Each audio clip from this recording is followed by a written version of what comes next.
सुखी ने जब कश्यप से ये कहा कि उसके बिसलपुर वाले बंगले पर घुसपैठ हुई है और जिन लोगों ने उस बंगले में घुसपैठ की थी उन लोगों ने असलम को पीट कर उससे यहाँ का एड्रेस ले लिया है और शायद वो यहाँ भी आ गए हैं, तो कश्यप का माथा ठनक चुका था। उसने मेन गेट बंद करके तलाशी लेने का आदेश दे दिया था। इधर इन सब चीजों से बेखबर सिद्धार्थ वहां बने एक गुप्त रास्ते के थ्रू अंडरग्राउंड में बने एक कमरे में जा चुका था। सिद्धार्थ जब वहां नीचे पहुंचा तो वहां का नजारा देखकर वो दंग हो गया था। वहां पर एक बहुत बड़ा ग्रे फाल्कन जंजीरों में जकड़ा हुआ था। वो गिद्ध इतना बड़ा था कि उसे बांधने के लिए मोटे मोटे जंजीरों का यूज किया गया था। गुल्लू भी वहीं एक पिंजरे में बंद था, लेकिन वो पिंजरा पूरी तरह से कवर था, जिसकी वजह से बाहर से अंदर नहीं दिखाई पड़ रहा था। और उसके साथ साथ गुल्लू के मुंह पर टेप बंधा हुआ था, जिसकी वजह से वो बोल भी नहीं पा रहा था। सिद्धार्थ के वहां आने की खबर गुल्लू को लग चुकी थी, जिसकी वजह से वो पिंजरे के अंदर ही छटपटाने लगा था। लेकिन उसका छटपटाना पूरी तरह से बेकार साबित हो रहा था, क्योंकि वो पिंजरा उस ग्रे फाल्कन के पीछे छुपा हुआ था। इतना बड़ा गिद्ध ये इंडिया में तो मिलता भी नहीं है, कृतिका ने उसके पास जाते हुए कहा। कहां से लाया गया होगा इसको? सिद्धार्थ ने हैरानी जताते हुए कहा और वो उस ग्रे फाल्कन की ओर बढ़ चला था। इधर सिद्धार्थ जैसे ही उस कमरे में घुसा कि वहां पर लगे एक सेंसर ने उसे डिटेक्ट कर लिया था और उसका मैसेज कश्यप के पास भेज दिया था कि कोई उसके गुप्त कमरे में घुस चुका है। लेकिन सुखी भाई से सूचना मिलने के बाद कश्यप घुसपैठ करने वाले लोगों को ढूंढने में इतना ज्यादा बिजी हो गया था कि उसने उस मैसेज पर ध्यान ही नहीं दिया। कृतिका को तो उस ग्रे फाल्कन के बड़े बड़े नाखूनों को देखकर डर लग रहा था, लेकिन सिद्धार्थ तो जानवरों और पक्षियों से बातें कर लेता था, इसलिए वो अकेले ही उस ग्रे फाल्कन के पिंजरे तक पहुंच गया था। कौन हो तुम और कहां से लाया गया है तुम्हें? सिद्धार्थ ने उसे करीब से देखने का नाटक करते हुए उसके कान में फुसफुसाते हुए कहा। सिद्धार्थ की बात सुनकर उस ग्रे फाल्कन की बंद आंखें एकदम से खुल गई थी।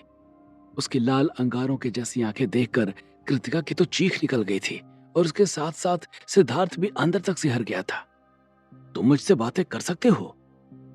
सिद्धार्थ के कानों में उस ग्रे फाल्कन की आवाज एकदम साफ साफ सुनाई पड़ी और उस आवाज को सुनकर सिद्धार्थ की बाछें खिल गई थी। हाँ हाँ, मैं तुम्हारी बातें सुन सकता हूँ। क्या तुमने एक छोटे से लाल पांडा देखा है? एक बिल्ली के जितना बड़ा साइज था उसका। सिद्धार्थ ने उस ग्रे फाल्कन से गुल्लू के बारे में सवाल करते हुए कहा। गुल्लू को सबसे ज्यादा नफरत इस बात से थी कि कोई उसे बिल्ली कहकर पुकारे। इस पर जब सिद्धार्थ ने खुद उसे बिल्ली कहकर पुकारा तो गुस्से से उसका चेहरा लाल हो गया था। लेकिन वो कहता भी तो क्या करता, वो असहाय सा उस पिंजरे के अंदर पड़ा हुआ था। हाँ हाँ, वो मेरे साथ ही इस ट्रक में आया था, लेकिन यहाँ आने के बाद वो मुझसे बिछड़ गया। मुझे इस कमरे में लाकर कैद कर दिया गया और उसे पता नहीं कहां लेकर चले गए। उस ग्रे फाल्कन ने सिद्धार्थ को जवाब दिया। उसकी बात सुनकर सिद्धार्थ मायूस हो गया था। कृतिका दूर खड़ी सिद्धार्थ के होंठ हिलते हुए देख रही थी।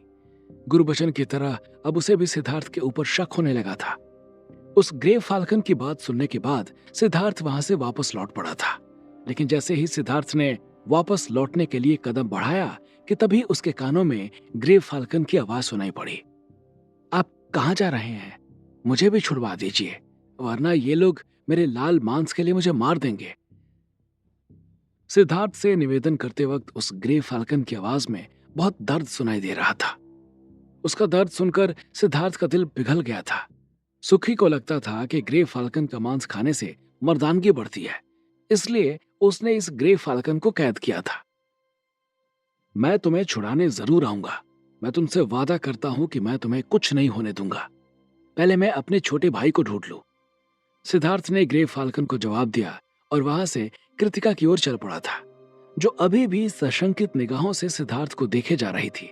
उसे सिद्धार्थ की हरकतों को देखकर उसके ऊपर पूरी तरह शक हो चुका था, लेकिन अभी सिद्धार्थ से इस बारे में बात करना कतई ठीक नहीं था।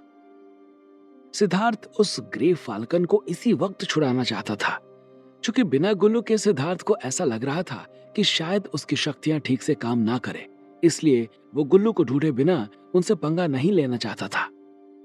ग्रे फाल्कन को आशा देखकर सिद्धार्थ वहां से गुल्लू को ढूंढने के लिए निकल पड़ा था। इधर सिद्धार्थ गुल्लू को ढूंढ रहा था और दूसरी तरफ कश्यप अपने आदमियों को लाइन में खड़ा करके एक एक के चेहरे को देख रहा था। कुछ बंदे वहां पर नए थे, इसलिए कश्यप को थोड़ी सी प्रॉब्लम हो रही थी और उसके लिए वो सुपरवाइजर्स की मदद ले रहा था।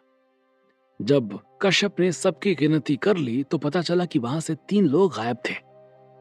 उन गायब 3 लोगों में से वो 2 आदमी जिन्हें सिद्धार्थ ने तालाब के पास मारा था और भीम सिंह शामिल था। भीम सिंह सिद्धार्थ को वहां से बाहर निकालने के चक्कर में खुद वहां से चला गया था।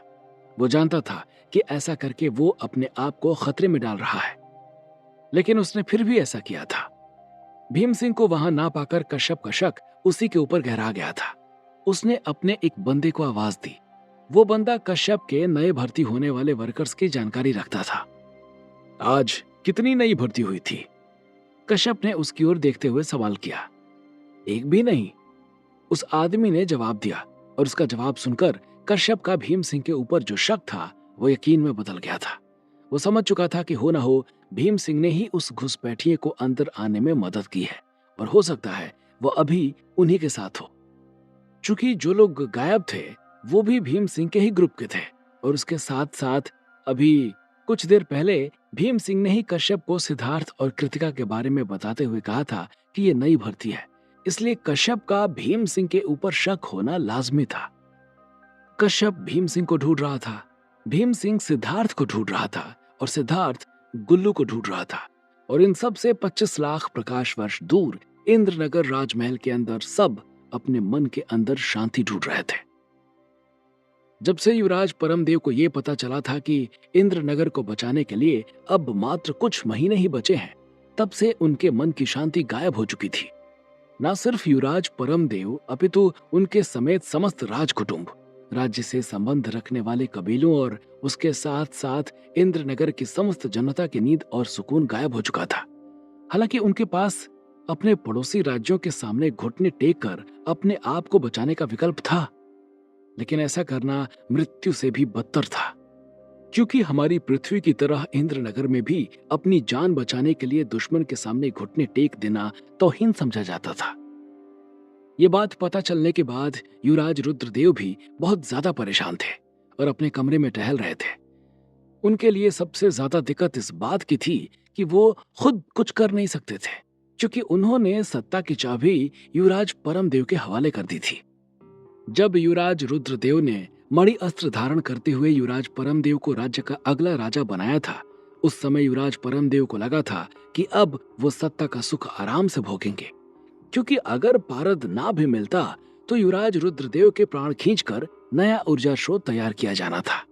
लेकिन अचानक से बदली परिस्थितियों ने सारी कहानी ही पलट कर रख दी थी। तो क्या हम अब पड़ोसी राज्यों में से किसी के सामने घुटने टेकने जा रहे हैं युवराज? युवराज रुद्रदेव के कक्ष में बैठे प्रधानमंत्री सर्वदमन ने युवराज रुद्रदेव से सवाल किया। हमारे लिए हमारी जनता ही सर्वोच्च है प्रधानमंत्री। आप युवराज परमदेव को यह सलाह दीजिए कि अगर जनता का ये मन नहीं है कि हम किसी के सामने घुटने टेकें, तो हम घुटने नहीं टेकेंगे, चाहे उसके लिए हमें सपरिवार प्राणों की आहुति क्यों न देनी पड़े। युवराज रुद्रदेव ने प्रधानमंत्री सर्वदमन से कहा। उनकी बात सुनकर प्रधानमंत्री सर्वदमन का सीना गर्व से फूल गया था, क्योंकि ऐसे फैसले लेने का कलेजा सिर्फ युवराज रुद्रदेव के पास ही था। वो समझ चुके थे कि युवराज रुद्रदेव आखिर किस चीज की तरफ इशारा कर रहे थे। ठीक है युवराज, इतना कहकर प्रधानमंत्री सर्वदमन वहां से चले गए थे। और जब प्रधानमंत्री सर्वदमन युवराज रुद्रदेव के कक्ष से बाहर निकल रहे थे, तब उस समय वहां से थोड़ी सी दूर पर अंधेरे में खड़ी 2 जोड़ी आंखें उन्हें घूरे जा रही थी। वो आंखें महान मां और श्रीमंत की थी। आपको क्या लगता है महान मां कि युवराज रुद्रदेव ने प्रधानमंत्री सर्वदमन से क्या कहा होगा? श्रीमंत ने महान मां की ओर देखते हुए सवाल किया। उसने कहा होगा कि युवराज परमदेव से जाकर कह दो कि अपने राज्य को किसी अन्य राज्य में शामिल ना किया जाए। महान मां ने बहुत ही ज्यादा विश्वास के साथ जवाब दिया। महान मां का जवाब सुनकर श्रीमंत चौंक से गए थे। आपको ऐसा क्यों लगता है महान मां? श्रीमंत ने सवाल किया। क्योंकि मैं रुद्रदेव को बचपन से जानती हूं, महान मां ने श्रीमंत को जवाब दिया और वहां से चली गई थी। पहले श्रीमंत और महान माँ को इस बात की घबराहट थी कि युवराज परमदेव के चलाए गए तलाशी अभियान में वो दोनों पकड़े जा सकते हैं। लेकिन अचानक से घटी इस घटना ने तलाशी अभियान पर रोक लगा दिया था, जिसकी वजह से वो दोनों निश्चिंत हो गए थे। उधर युवराज रुद्रदेव किसी भी सूरत में पारद को ढूंढकर अपने राज्य को बचाना चाहते थे, और इधर पारद का धारक राज्य रक्षक सिद्धार्थ पारद के मिलने के असली कारण से अनजान होकर राजसमंद में बनी उस हवेली के अंदर गुल्लू को ढूंढ रहा था।